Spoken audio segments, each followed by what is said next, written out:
My experience of 25 years proves that medicines are not at all necessary to maintain our health.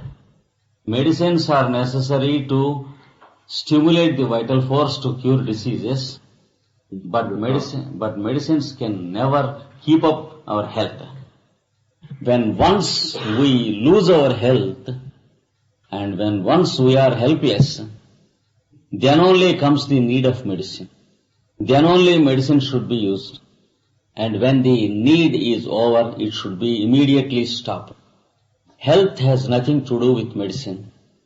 It is disease that is related with medicine, not health. So those who eat vitamins for health, those who eat the various food product medicines to keep up their health, they are doing great harm to their constitutions. What happens if I daily take multivitamin tablets?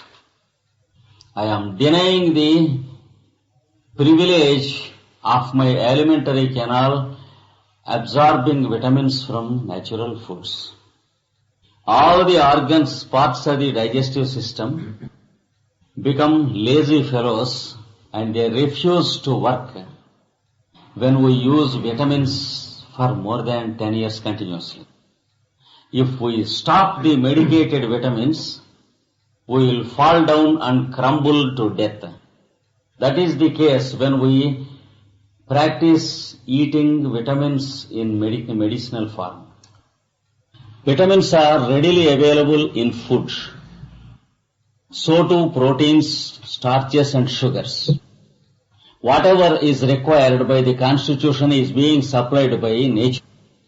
Make the constitution absorb whatever it wants by practicing moderation in diet and a yogic way of living, supplying what is needed to the body and not at all what is desired by the mind, and practice any one of the methods of healing that is scientific.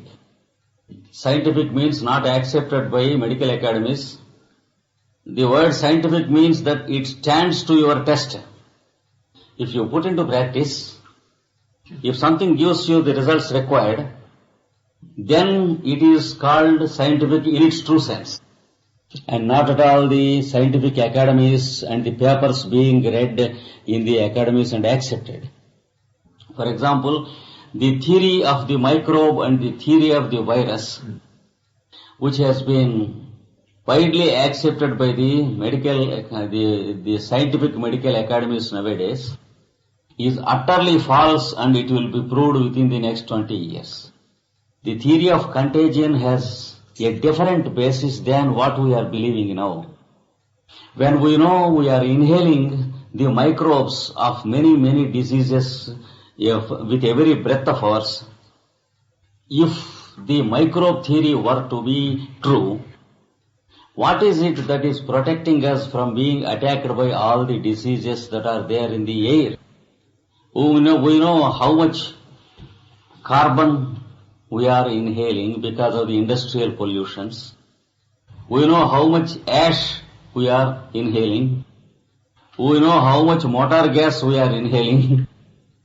We know how much of the undesirable things we are inhaling. In spite of that, life is so strong and positive in its nature that we are made to live and fight all these that are against our life principle. When many thousands of forces are working against us when we take one breath, what is it that is saving us? What is it that is protecting us? There is another principle which is not understood and accepted by the theories of microbes and virus. So that fact should be remembered. That fact is that life is always progressive and positive. Life can never be defeated by the detrimental things that are around us. The only thing is the disposition and attitude you have to keep. The main aspect of health is only your attitude, and it is your attitude towards your life and the life of others. It is it that saves you and your health, and the other things are only preliminaries. The food we eat and the vitamins we take in, they are only of a secondary value when considered, the primary value being your positive attitude towards yourself and towards others. See if your mind is having bad thoughts about anyone. Why should you bear the burden on your head? See if you can replace the thought by a thought of appreciation about another person. There may be people whom you like and whom you do not like. Why can't you think of people whom you like? Why do you think people whom you do not like and spoil all your sleep throughout the night?